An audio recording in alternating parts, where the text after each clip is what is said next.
There's an amazing story today in Addicting Info which highlights an issue that's been largely swept under the rug for a long time, and it continues to be swept under the rug. During the crafting of the 1964 Civil Rights Act, this provision was considered, quote, "Notwithstanding any other provisions of this title, it shall not be an unlawful employment practice for an employer to refuse to hire and employ any person because of said person's atheistic practices." Wow. So it's totally cool to discriminate, but only against atheists.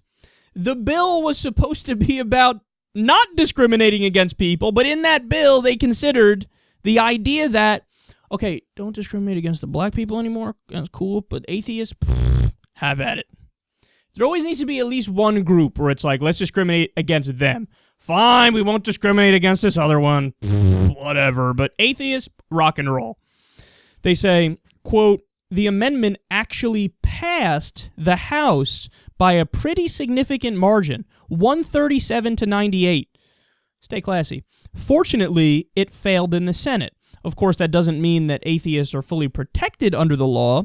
In 7 states, Arkansas, Maryland, Mississippi, North Carolina, South Carolina, Tennessee, and Texas, atheists cannot hold elected office." Now, again, that's actually, those laws are invalid because the Constitution protects these people and their right to run for office.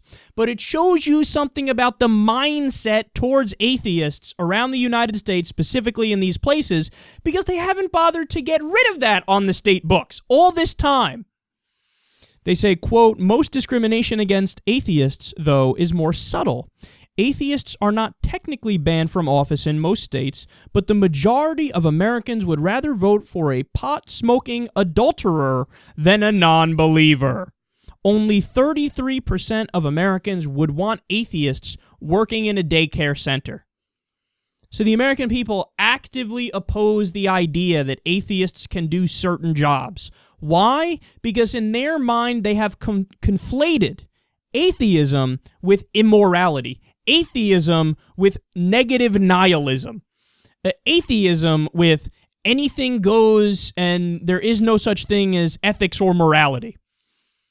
And they could not be more wrong on that. If you go by the polls, you will find that atheists, by and large, are more moral than others, because atheists, by and large, buy into a secular humanist moral code, which basically, to sum it up, is the idea that if you're not hurting anybody else, you can basically do whatever you want. So they're against murder, they're against assault, they're against any violence, they're against rape. They're for treating people in a decent way. And usually what you find is, again, according to the polls, atheists are more liberal than your average person. So atheists are usually out there arguing for a system that doesn't have nearly as much income inequality, a system that has much less poverty, a system that has a universal healthcare system, a system that is anti-war. They don't want to fight in all the wars. Again, atheists, by and large, take moral stands on many more issues than the religious do. I mean, there was a poll recently that found that Christians in the United States of America, they were more likely to support the CIA torture than atheists or any other group for that matter. So this idea that if somebody is a non-believer, that means that they're a bad person, honestly, that is nothing but pure and utter ignorance. That's just this leftover belief system that's been carried down from generation to generation. It's been operating off of momentum, and people just casually believe, well, yeah, of course, if they're an atheist, that means they don't have any moral core. Quite the opposite. If it means anything, it means that we are more rational than your average person, and we think more seriously about the issues than your average person.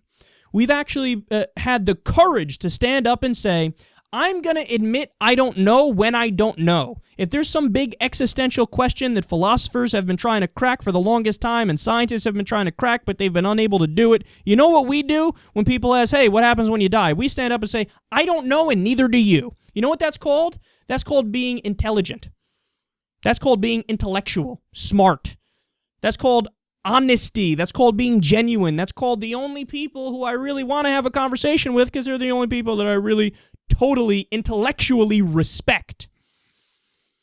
So enough, man. Enough with this discrimination. I'm calling on atheists and agnostics and secular humanists and all non-religious people around the world. Stand up. Have your voice heard. Don't be afraid. Don't be ashamed. There's no reason to have society cower you into a corner and to shame you. If anything, you stand up and you shame them right back and you let them know, listen here, son, we're equal under the law, and that's the end of the conversation. And if you want to have a discussion about all these existential beliefs, I'm going to wipe the floor with you because I know that the facts are on my side, not on your side. So this looking down your nose at atheists and acting like, oh, we should never vote for them because they're bad people, and oh, I wouldn't want them at a daycare center. They can't take care of kids.